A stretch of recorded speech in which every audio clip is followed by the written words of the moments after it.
আমার মন মজাইয়া রে দিন মজাইয়া মুর্শিদ নিজের দেশে যায়।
রাতের ফুল হবে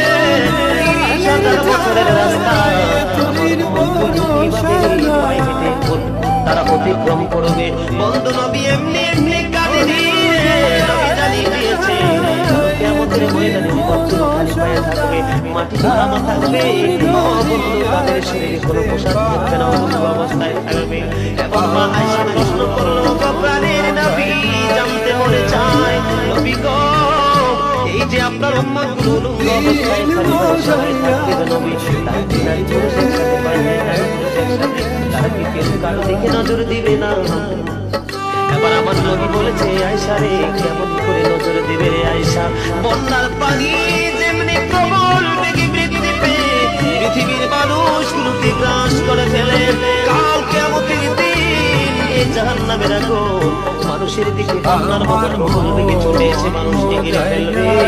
এত ভয়ঙ্কর হবে রে আয়েশা কেরাম, এত ভয়ঙ্কর হবে আজকের দিন, এত ভয়ঙ্কর হবে সেই দিন, আর সেদিন এত বিপজ্জনক হবে পুরুষ আর একটা নারীর দিকে তাকাইবা।